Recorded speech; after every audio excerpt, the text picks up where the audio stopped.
हमें हिंदुस्तान की इस तहजीब को, सभ्यता को तोड़ने की तमाम तरह से कोशिशें की जा रही हैं, क्योंकि आने वाले समय में हिंदुस्तान सबसे बड़ी ताकत होगी। आप बिल्कुल अपने मन में इस बात को दृढ़ कर लीजिए, पक्का कर लीजिए। सिर्फ ये कोशिशें इसलिए हैं, जो आज सुपर पावर्स हैं उनको ये डर है कि कहीं आने वाले टाइम में ये 130 करोड़ लोग इतने ताकतवर ना हो जाएं कि ये पूरी दुनिया के ऊपर राज करें। वो राज हमें करना है। अब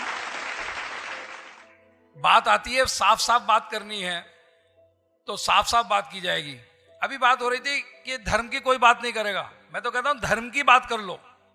अगर अपने धर्म में पक्के हो जाओ, बिल्कुल पक्के, तो आप किसी को नुकसान तो पहुंचा ही नहीं सकते। गलती क्या है कि हम वही मुखौटों वाली बात कि हम मुखौटे पहनते हैं और धर्म के नाम पे भी मुखौटा पहनते हैं। अगर इस्लाम में भी टेररिज्म की बात आई, अभी मैं कल्बे सादिक साहब के साथ था, उन्होंने बहुत बढ़िया बात कही कि जहां लॉजिक नहीं है वहां इस्लाम नहीं है, जहां जस्टिस नहीं है वहां इस्लाम नहीं है। अगर एक निर्दोष व्यक्ति को सिर्फ ये सोचकर उससे कहा जाए कि तू कुरान पढ़, कुरान की आयत नहीं पढ़ पाए, मैं तो खैर कुरान की आयतें भी पढ़ लूंगा, क्योंकि मैं भी हर चीज का, हर धर्म का मुताला करता रहता हूं।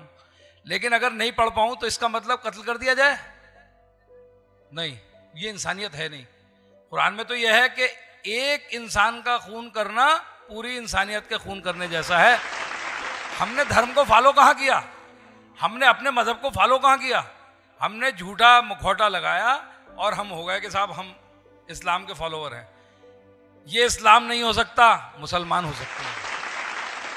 मुसलमान हो सकते हैं क्योंकि मुसलमान और इस्लाम में अंतर है। मेरे ऊपर ये बंदिश लगाई कि मैं आई डोनेशन की बात ना करूं। मैंने अपने जीवन के 20 साल जिस काम में लगा दिए उसकी बात तो मैं करूंगा, और करूंगा इसलिए कि मेरे मन में है ये चीज। मैंने 70%, मैं आज इस मंच से डिक्लेयर करता हूं, 70% कॉर्निया जिसके लिए हमारी तमाम जगह टांग खिंचाई होती है, मुस्लिम साहिबान को दी। लेकिन उसके बदले में कॉर्निया एक भी नहीं मिल पाया अभी तक मुझे। भाई ऐसा कौन सा मजहब है जो इंसानियत की चीज को मना कर देगा? इस्लाम तो सलामती का मजहब है। इस्लाम के लफ्जी मानी क्या है? सलामती में प्रवेश। तो वो कैसे मना कर देगा? इंसानियत का काम है। हिंदुस्तान में दीगर मजाहिब के लोग रहते हैं। मैं इसे स्ट्रांगली मैं कंडेम कर रहा हूं, इसीलिए इस बात को बोल रहा हूं।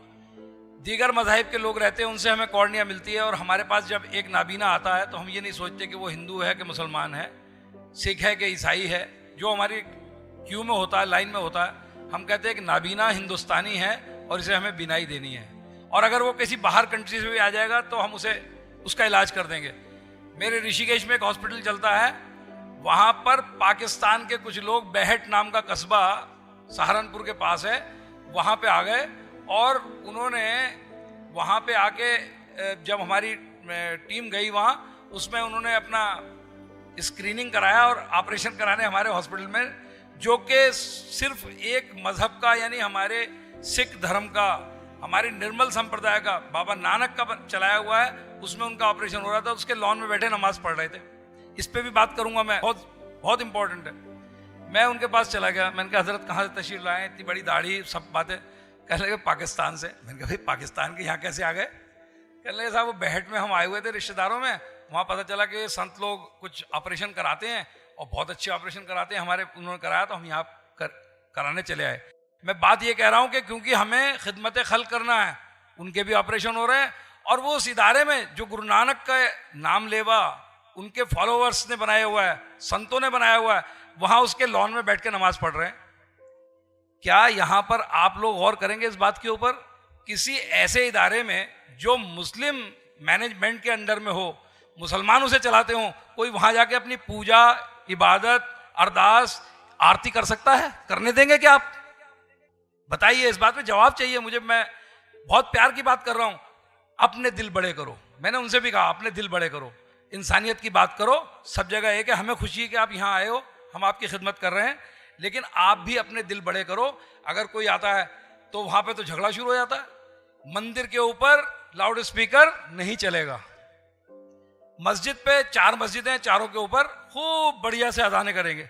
अजान की आवाज कोई बुरी चीज नहीं है, वो अच्छी चीज है, क्योंकि वो भी कह रहे हैं कि आओ लोगों फलाह के रास्ते पे आओ, हैया अलल सलाह हैया अलल फलाह, आप फलाह के रास्ते पे आइए। नमाज पढ़ने के लिए बुलाई जा रही, दावत दी जा रही, कोई बुरी चीज नहीं है।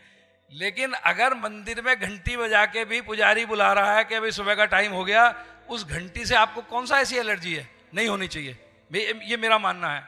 मैं एक शेर हमारे मंसूर उस्मानी साहब के वालिद साहब ने कभी पढ़ा था, मैंने बचपन में सुना था, और वो बहुत बढ़िया शेर था और इस हिंदुस्तान के लिए वो ज़रूरी है। वो ये है कि जिस दिन मंदिर की घंटी से सुर मिल गया अजान का, बस स्वरूप बदलेगा उस दिन अपने हिंदुस्तान का। भाई आप नमाज पढ़ो, कोई एतराज़ नहीं, आप लाउड स्पीकर से अजान दो, कोई एतराज़ नहीं, लेकिन अगर कहीं घंटी भी बजा रहा है तो भाई उससे परहेज क्यों करते हो? उस पर एतराज़ क्यों करते हो कि नहीं साहब ये नहीं बजेगा, हमारा ये नुकसान हो जाएगा। और मैं एक बात और कहता हूं, आतंकवाद के ऊपर बात आई। आतंकवाद अगर हो रहा है, अभी ISIS ने किया या कोई भी XYZ करता है, मैं तो ये कहता हूं, मैंने कल भी पोस्ट की है, अगर मेरी फेसबुक पे जाके देखेंगे तो मैंने छत्तीसगढ़ के आतंकवादी हमला लिखा है उसके ऊपर। ये तो बात आज हो रही है ना, लेकिन मैं तो कर चुका उसे पोस्ट। हमने कल उनकी याद में श्रद्धांजलि सभा की थी और कैंडल जलाई थी, लेकिन साथ में आतंकवादी हमला लिखा था उसके ऊपर, क्योंकि आतंकवादी वाकई आतंकवादी होता है। वो हिंदू, सिख, मुस्लिम कोई भी हो सकता है, और उसका सपोर्ट नहीं करना। जिस वक्त तराई में आतंकवाद था, मेरे वालिद साहब पहले शख्स थे जिन्होंने उनके खिलाफ, आतंकवाद के खिलाफ एक लेटर बनाया और उस पर सबसे पहले साइन किया। तो उनके पास चिट्ठी आ गई तराई से कि भाई आपसे किसने मांगी थी सलाह, आपने क्यों सलाह दे दी? उनका भाई मरना तो, बोले हम लोग ये भी कर सकते हैं। उनका भाई मरना तो एक बार है, बार बार नहीं मरेंगे, और जिस दिन तक मेरी जिंदगी है कोई मुझे मार नहीं सकता। तो अगर कोई बुराई हो रही है तो उसकी मुखालफत सबको करनी चाहिए, बुराई तभी अंत होगी। अगर हम उसमें खामोश है तो ये माना जाएगा कि हमारी मौन सहमति है उसके साथ कि जो हो रहा है अच्छा हो रहा है। नहीं होना चाहिए। कहीं भी हो, एक इंसान अगर मरता है तो वो इंसानियत का कत्ल है। मैं आखिरी में एक दो बातें और छोटी छोटी कर दूंगा। सन 1980 मेरी 22-23 साल की उम्र थी, और अपने 2 मुस्लिम दोस्तों के साथ उन्हें बचाने के लिए मैंने अपने आप को अरेस्ट कराया। कब? सन 1980 में। आज भी उनसे मेरी वही दोस्ती है। मुझसे इंस्पेक्टर बोला घर जाओ, ये दोस्ती निभाने का टाइम नहीं है। मैंने असली टाइम तो यही है। तो हमें इस बात का ध्यान रखना चाहिए, जब कभी ये माहौल बिगड़ता है, अच्छे लोगों को बिल्कुल सामने आना चाहिए और सामने आके उसकी मुखालफत करनी चाहिए। जहाँ तक हो सके अपने इलाके में किसी भी दूसरे मजहब के आदमी को, यानी वो भारतीय है, हमारा भाई है, उसको कोई नुकसान नहीं पहुंचना चाहिए। लेकिन सन 1984 पे चलिए, अब 4 साल बाद हम 17 मुसलमान मेरे साथ थे, 18वां मैं था, और वहाँ PSC काफ़ी हर्ट थी क्योंकि उनके साथी को गोली मार दी गई थी, एक इंस्पेक्टर का सिर फोड़ दिया था, काफ़ी कुछ हुआ था, एक चौकी में आग भी लगा दी थी। तो हमें हरतले की तरफ ले जाके बोले, ट्रक के अंदर ले गए, बोले सालों को उन्हें गड्ढे में डालो, आग लगा दो, पेट्रोल छिड़क के आग लगा दो। ये भी हुआ, लेकिन वहाँ पे बोले सरदार का क्या करें, तो जा ही नहीं रहा घर। मुझसे कहते थे भाई तू घर चला जा, मगर मैं तो, ऐसा एविडेंस था वहाँ। बहरहाल एक आदमी अगर चाहे तो वो बहुत बड़ा रोल प्ले कर सकता है इंसानियत को बचाने के लिए। बस मैं समय तो बस वे छोटी छोटी बातें हैं। और हाँ, हमें जनसंख्या को एक सामाजिक बुराई समझना चाहिए, धर्म से मत जोड़ो। लेकिन अगर हमारे बच्चे कम होंगे, आज जहाँ लिटरेसी है, जिन लोगों के पास शिक्षा है, शिक्षा भी दोनों बातें हैं। आप कुरान की ज़रूर पढ़िए, लेकिन जदीद एजुकेशन, जिसके लिए आपने कभी सर सैयद को भी लोगों ने काफिर कह दिया, अदरवाइज वो यूनिवर्सिटी मुरादाबाद में होती और नहीं होने दी वहाँ, तो उसने भी यही कहा था कि जदीद एजुकेशन के बिना कामयाबी नहीं मिलेगी। तो बस मैं अपनी बात को यहाँ पे समाप्त करूँगा। अब अगली बार जैसे मौका मिलेगा, आप सब हजरात ने मेरी बात को बहुत ध्यान से सुना। अगर कोई बात मेरी ऐसी निकली हो जिससे किसी के दिल में तकलीफ पहुंची हो तो उसके लिए मैं माफ़ी चाहता हूं।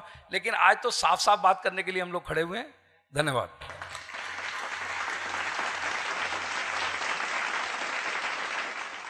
बहुत बहुत शुक्रिया अमान गुरबंदर सिंह साहब। एक वाक़या यहाँ मुसलमानों को बता दूं कि तारीख़ का, पैगंबर मोहम्मद सल्लल्लाहु अलैहि वसल्लम के जीवन का, कि 60 पादरी थे, ईसाई पादरी, यमन से आए थे उनसे बात करने। होटल तो होते नहीं थे, मस्जिद में ठहरते थे, गेस्ट थे, मस्जिद में ठहराया गया। उन्होंने पूछा शाम के समय में कि हमें अपना मास, हमें अपनी पूजा करनी, इबादत करनी है। और कैथोलिक ईसाई थे, कैथोलिक वो मूर्ति पूजक होते हैं। तो उन्होंने कहा हमें अपनी इबादत करनी, कहाँ जाए? उनके पास सवाल आया कि वो लोग ये पूछ रहे हैं। उन्होंने कहा कि खुदा का घर है ना, खुदा की करनी है, ईश्वर की करनी है ना, वहीं करें। और 60 ईसाई पादरियों ने उस मस्जिद नबी में, जिसे मुसलमान सबसे ज्यादा मुकद्दस काबे के बाद मानते हैं, वहां नमाज पढ़ी। ये तारीखी वाकया है। आपकी मस्जिद में क्यों नहीं पढ़ सकते? मेरी तो तमन्ना ये है कि यहाँ इस रामपुर के अंदर एक मस्जिद ऐसी बननी चाहिए, जो मैं बनाऊंगा जरूर, जिसके ऊपर ये लिखा जाएगा कि ये खुदा का घर है। इसके अंदर किसी की कैद नहीं है कि कौन नहीं, अपनी अपनी इबादतें यहाँ पर एक निराकार की जिसका दिल चाहे आकर करे। खैर, और सवाल, मैं तो यहाँ पर सवालों का जवाब देने के लिए नहीं हूँ, ये वाकया याद दिलाना था। बाकी सवालों का जवाब या प्रश्न तो गोष्ठी और आप लोग करेंगे। अजान के बारे में जरूर बताइएगा कि ये सवाल आया, बड़ा जेन्युइन सवाल है जो आपने रखा है गुरबंदर सिंह साहब ने, और बहुत वैलिड है।